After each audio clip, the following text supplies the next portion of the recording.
বাড়ির কাছের কোনো হিল স্টেশন ঘুরতে যাওয়ার প্ল্যান করলেই আমাদের সবার আগে মাথায় আসে দার্জিলিংয়ের কথা।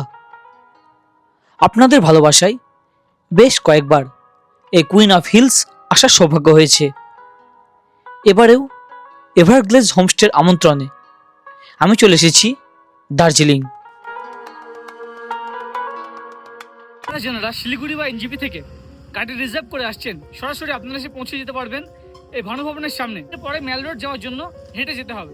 শিলিগুড়ি জাংশন চত্বর বা এনজিপি থেকে স্বল্প খরচে আসার মাধ্যম হচ্ছে শেয়ার গাড়ি। তো শেয়ার বাসে 105 টাকা বিনিময়ে বা শেয়ার গাড়িতে 250 টাকা বিনিময়ে আপনারা চলে আসতে পারেন দার্জিলিং, এবং গাড়ি এসে কিন্তু আপনাকে নিচে স্ট্যান্ডে নামিয়ে দেবে। সেখান থেকে সাথে লাগেজপত্র থাকলে মেলে উঠাসে কিন্তু খুবই কষ্টকর ব্যাপার। সেই কারণে সাথে ফ্যামিলি থাকলে অবশ্যই নিচে থেকে গাড়ি রিজার্ভ করে আসুন এবং ভানুভবনের সামনে নেমে যান। তারপরে কয়েক পা 1 মিনিট মতো হাঁটলেই মেল। দার্জিলিং মেল চত্বর থেকে আমি এলাম স্কুটিতে আমার হোটেল অবধি পৌঁছতে মিনিট 5 সময় লাগলো।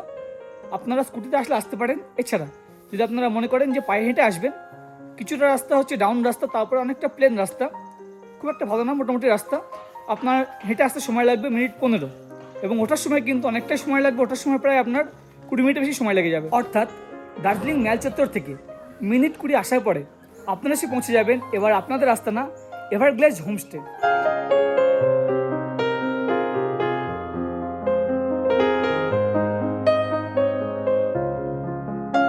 দার্জিলিং চত্বর ঘুরতে এসে আপনাদের অনেকের ক্রাইটেরিয়া থাকে যে পার্সোনাল গাড়িতে আসছেন বা পার্সোনাল বাইক নিয়ে আসছেন, সেক্ষেত্রে পার্কিং ব্যবস্থা আছে কিনা।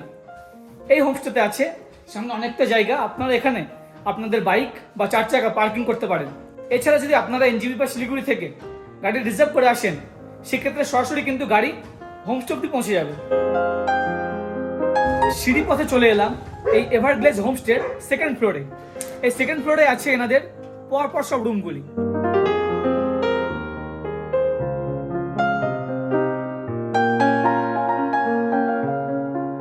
ঘড়ি বলছে সময় এখন দুপুর 1:30। খিদে বেশ পেয়েছে, তাই হোমস্টে এসেই চলে এসেছি হোমস্টে ডাইনিং এরিয়াতে।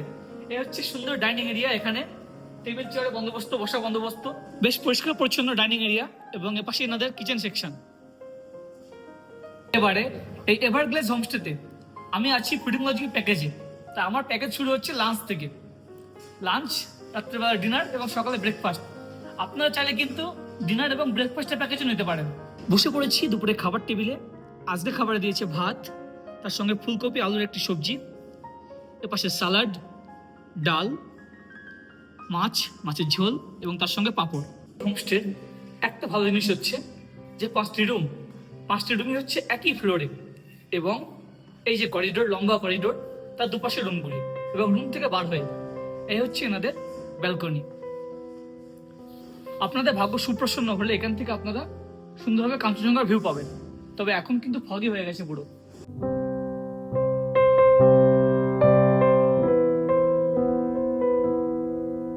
এবার আমার জন্য বরাদ্দ হয়েছে এই যে 104 নম্বর রুম, এই রুমটি। চলুন একটু ঘুরে দেখাই।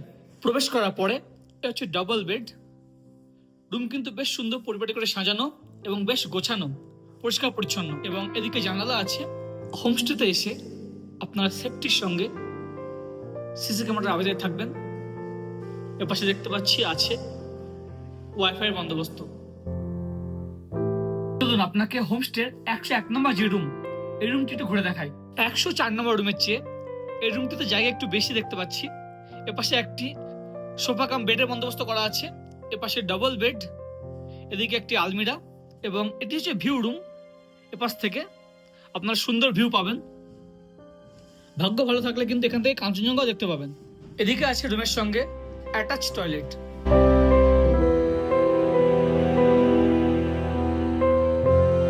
এটি 105 নম্বর রুম। এই রুমটি কিন্তু আমি যে রুমে আছি 104 নম্বর রুমের মতোই। প্রতিটা রুমে দেখতে পাচ্ছি আছে ডবল বেড। আপনারা দুজন কিন্তু খুব সুন্দরভাবে থাকতে পারবেন, এবং প্রতিটা রুমে কিন্তু একই রকম ডেকোরেশন। 103 নম্বর রুমে এই রুমটি দেখতে পাচ্ছি অনেকটাই বড়। 104 এবং 5-এর চেয়ে অনেকটাই বড় রুম। আছে ডাবল বেড, দুজন এখানে অনায়াসে শেয়ার করে থাকা যায়। এই রুমের ডেকোরেশন কিন্তু খুব সুন্দর। রুম প্রথম ঝলকে আপনার পছন্দ হবে, এবং যদি সাথে একজন এক্সট্রা থাকেন এপাশে দেখতে পাচ্ছি সোফা কাম বেড, আপনারা তিনজন এই রুমে ভালোভাবে শেয়ার করে থাকতে পারবেন। এপাশে সেই আলমিরার বন্দোবস্ত এবং অ্যাটাচ টয়লেট। সিঁড়ি পথে চলে এলাম এই হোমস্টের ছাদে। এই ছাদে এসেও কিন্তু আপনারা সদল বলে আড্ডা দিতে পারেন এবং আপনাদের ভাগ্য ভালো থাকলে কিন্তু এখান থেকে আপনারা সুন্দরভাবে কাঞ্চনজঙ্ঘার ভিউ পাবেন। তবে এখন বুঝতে পারছেন পুরো ফগে হয়ে আছে। সকালের যে ব্রেকফাস্ট সেটি কিন্তু এখানে করতে পারেন আপনারা। ঘড়িতে সময় সন্ধ্যা 7টা। ফেব্রুয়ারির 6 তারিখেও কিন্তু দার্জিলিংয়ে ঠান্ডা আছে, বেশ ঠান্ডা আছে। এখন টেম্পারেচার 6 ডিগ্রি। এখন রাত্রি 9টা। চলে এসেছি আবারও হোমস্টে ডাইনিং এরিয়াতে। রাত্রের খাবারে ভাত এবং রুটি দুরকম অপশনই আছে এবং তার সঙ্গে রাত্রে থাকে চিকেন, তবে আজ দিয়েছে anda curry. Good morning. Everglades homestay থেকে একটা নতুন সকাল আপনাকে স্বাগতম।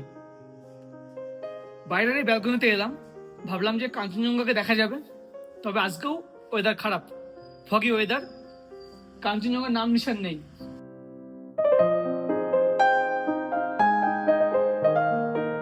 সকাল 9টা।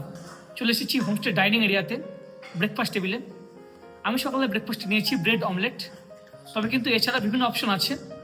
এখানে কিন্তু আপনারা পুরি সবজি চাইলে পুরি সবজি, এছাড়া ম্যাগি, বিভিন্ন অপশন পেয়ে যাবেন। তবে গ্রুপে আসলে কিন্তু আপনারা একই রকম চুজ করতে পারেন। বন্ধুরা, এই হোমস্টেতে এসে যদি আপনারা আমার মতো প্যাকেজে থাকেন, অর্থাৎ ফুডিং এবং লজিং, ফুডিংয়ের মধ্যে লাঞ্চ, ডিনার এবং সকালে ব্রেকফাস্ট, তাহলে পরে কিন্তু মাথা পিছু 1400 করে খরচ। এবং যদি আপনারা দুপুরে লাঞ্চ বাদ দেন, ডিনার এবং ব্রেকফাস্ট নেন, সেক্ষেত্রে মাত্র 1200 টাকা। এই হোমস্টেতে এসে আপনারা যারা চাইছেন যে এখান থেকে সাইট সিন করবেন, সেক্ষেত্রে কিন্তু গাড়ি বন্দোবস্ত এনারাই করে দেবেন, বা এনজিপি বা শিলিগুড়ি থেকে পিক আপ ড্রপের বন্দোবস্ত সমস্তটা এনারা করে দেবেন। আমি কন্ট্যাক্ট নাম্বার স্ক্রিনে দিয়ে রাখছি, আপনারা অবশ্যই আজই যোগাযোগ করে নিন। ঘড়িতে সময় সকাল 10:15। Breakfast complete. এখন সময় এসেছে আমাদের হোমস্টেকে চেক আউট করে বিদায় জানানোর, এবং বাইক ডেকে নিয়েছি। এখান থেকে ম্যাল অব্দি বাইকে কিন্তু 40 টাকা নেবে।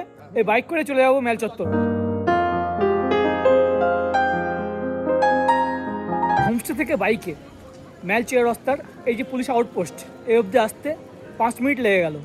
তো আপনারা যারা হেঁটে চিন্তা ভাবনা করছেন, প্রায় 20 মিনিট লাগবেই, এটা কিন্তু মাথায় রাখবেন। তো মানে আমি দাঁড়িয়ে আছি দার্জিলিং ম্যাল। এই ম্যালে দাঁড়িয়ে সততার সঙ্গে একটি কথা বলতে হয়, শেয়ার বাসে 105 টাকার বিনিময়ে এবং শেয়ার গাড়িতে 250 টাকার বিনিময়ে দার্জিলিং আসছেন, সে গাড়ি কিন্তু আপনাকে নিচে এসে নামিয়ে দেবে স্ট্যান্ড চত্বর। সেখান থেকে এই ম্যাল চত্বর উঠে আসা সাথে লাগেজপত্র থাকলে খুবই কষ্টকর ব্যাপার। সেই কারণে আপনারা যারা ফ্যামিলি নিয়ে আসছেন, আমি বলবো অবশ্যই আপনারা একটা গাড়ি রিজার্ভ করে আসুন। সেক্ষেত্রে গাড়ি আপনাকে ভানুভবনের সামনে নামিয়ে দেবে। ভানুভবন থেকে 1 মিনিট মতো এলেই এই ম্যাল চত্বর।